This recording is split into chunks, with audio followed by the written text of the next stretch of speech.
So at the launch of the Biosafety and Biosecurity Initiative, there were strategic priorities that were identified following the consultation with member states.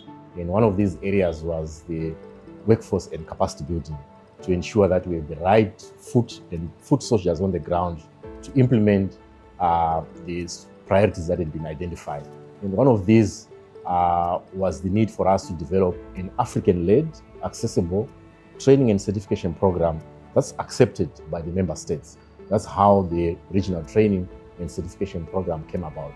Cela devait être normalement très facile à déterminer. Quelles sont les probabilités? Quelle est la probabilité? Comment vous qualifiez?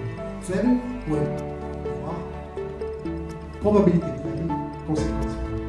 Donc, j'espère que ça va vous donner l'explication comment on essaie de séparer entre le danger et le risque. Même si le danger... mes appréhensions par rapport à cette formation, déjà, elle a été très riche pour moi parce que j'ai beaucoup appris sur les biorisques, comment gérer les risques, comment mettre en place un système de gestion des risques.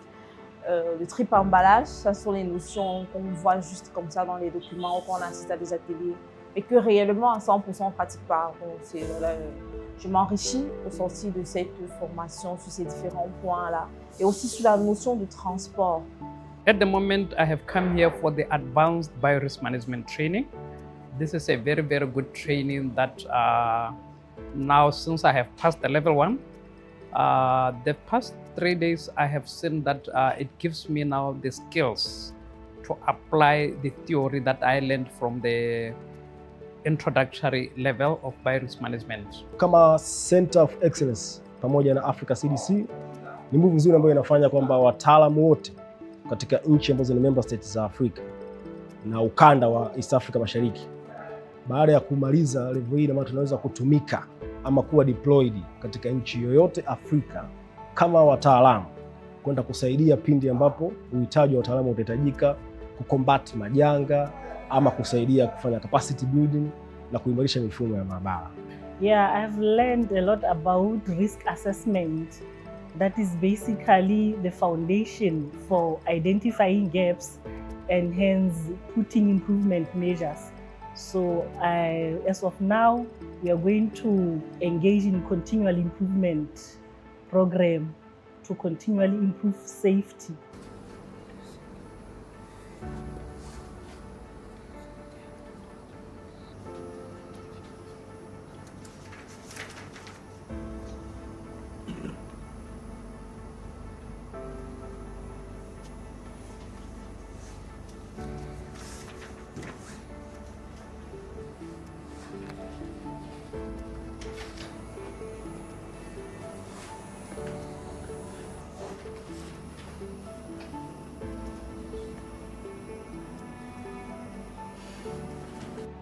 Cette cohorte qui a invité principalement les participants de l'Afrique centrale est une aubaine pour la région, la sous-région, la région Afrique centrale, parce que nous avons constaté qu'il y a très peu de formateurs francophones.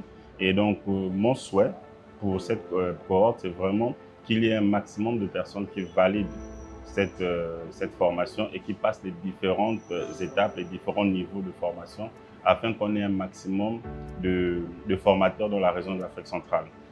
Avec cette formation qui vient à point nommé, elle nous oriente davantage à avoir des mesures à mettre en place à partir du prélèvement, le traitement, l'élimination et bref son stockage lorsque nous n'avons pas encore les moyens également de les détruire immédiatement. Donc cette formation vient vraiment à point nommé pour la gestion des déchets dans le cadre du diagnostic animal.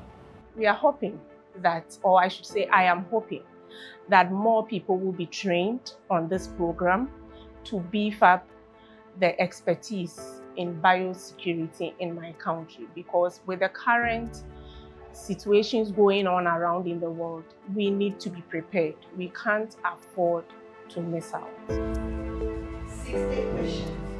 The booklet is just to give you the questions. This is the full topic. Utilisez la forme